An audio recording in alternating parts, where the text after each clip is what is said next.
नमस्कार, मी नम्रता. पाटील ससवे अँड आर्ट्समध्ये आपलं सगळ्यांचं मनापासून स्वागत आहे. आणि आज आपण मसाला कसा बनवायचा ते पाहूया.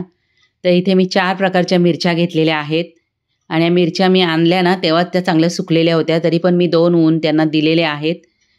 तर आपण कोणती कोणती मिरची आहे ते पाहूया. तर ही पहिली मिरची आहे, ही बेडकी मिरची आहे. तर ही मी 3 किलो घेतली आहे. 2 किलो मसाल्यासाठी आणि 1 किलो मिरची पावडरसाठी. संकेश्वरी मिरची मी 1 किलो घेतली आणि भाजीला चव चांगली येते. अर्धा किलो काश्मीरी मिरची घेतली आणि कालवणाला चांगली तरी येते. आणि अर्धा किलो मी तिखटवाली मिरची घेतली, ज्याला लवंगी मिरची बोलतात. धणे घेतलेले आहेत 800 ग्राम. 1 किलोला 200 ग्राम ह्याप्रमाणे धणे घेतलेत. गरम मसाले घेतलेले आहेत, त्याचं सर्व मेजरमेंट मी डिस्क्रिप्शन बॉक्समध्ये दिलेलं आहे, ते आपण पाहून घ्या. तर मी टोटल घेतलेली आहे 5 किलो मिरची आणि त्याच्यामध्ये 1 किलो मिरची पावडर बनवलेली आहे. तर तुम्हाला जर तिखट नको असेल, फक्त बेडकी मिरची वापरा. आणि जर तिखट पण पाहिजे असेल तर तुम्ही निम्म वापरू शकता. म्हणजे बेडकी मिरची अर्धी आणि तिखटवाली मिरची अर्धी. तर तुमच्या हिशोबाने तुम्ही मिरची घ्या कोणती पाहिजे ती. आणि हे सगळं आता आपल्याला काय करायचं आहे, आता हे सगळे मसाले आपल्याला मिक्स करून घ्यायचे आहेत. हिंग आणि हळकुंड वेगळं ठेवायचं आहे, कारण ते तेलात भाजायला लागतात. तर दगडफूल मी थोडं साफ करून घेतलेलं आहे. आणि मसाला कुटायला गेल्यानंतर मसाले त्यांच्याकडनं भाजून घ्या. 10 रुपये एक्स्ट्रा घेतात 1 किलो मागे. गेल्या वर्षी मी मसाला बनवला नव्हता, कारण माझा मसाला होता. तर जवळजवळ 1.5 वर्ष माझा मसाला चालला. फक्त त्याचा कलर थोडासा फिका होतो, बाकी मसाला अजिबात खराब होत नाही.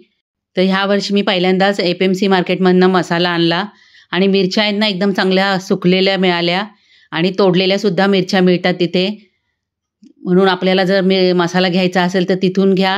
म्हणजे डायरेक्ट तुम्ही डंकावरसुद्धा मसाला नेऊ शकता दळायला.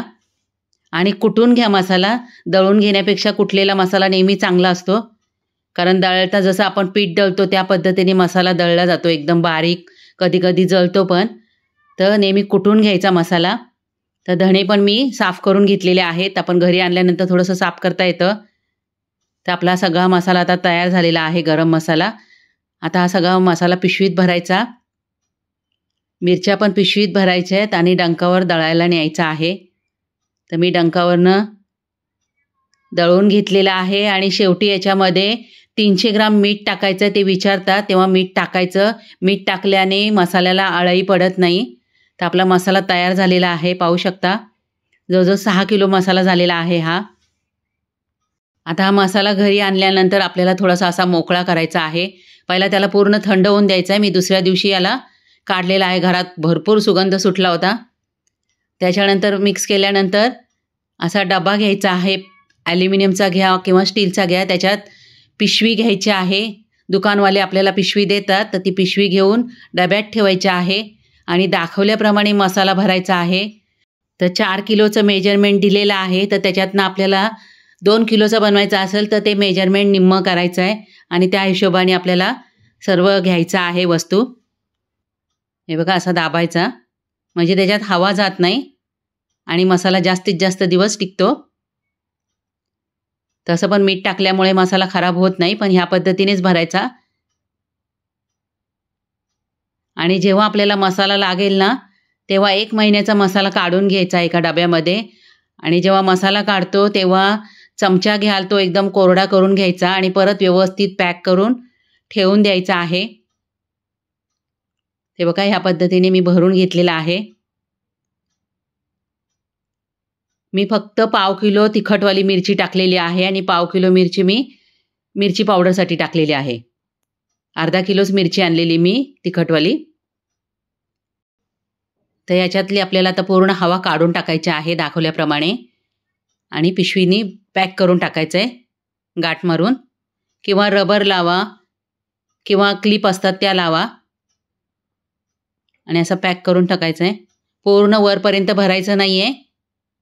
त्याच्यानंतर आपल्याला याच्यावर पेपर लावायचा आहे, म्हणजे याला अजिबात हवा लागून द्यायची नाही आहे. आणि झाकण लावायचं आहे. आणि अशा ठिकाणी ठेवायचं आहे की जिथे आपला हात सतत लागणार नाही. तर बाकीचा मसाला आहे, याच्यामध्ये मी कांदा लसूण मसाला बनवणार आहे. कांदा लसूण मसाल्याची रेसिपी मी टाकलेली आहे. ह्याच मसाल्याचा कांदा लसूण मसाला बनवला जातो. तर असा मसाला तुम्ही बनवून बघा, कारण मसाल्यामुळे जेवणाला टेस्ट येते. मसाल्याबरोबर मिरची पावडर पण बनवून घेतलेली आहे. तर त्याच्यासाठी मी 1 किलो बेडकी मिरची, पाव किलो लवंगी मिरची, जिरं आवडत असेल तर 100 ग्राम टाकायचं आहे, मीठ टाकायचं आहे 1 मूठभर, म्हणजे मिरची पावडर अजिबात वर्षभर खराब होणार नाही.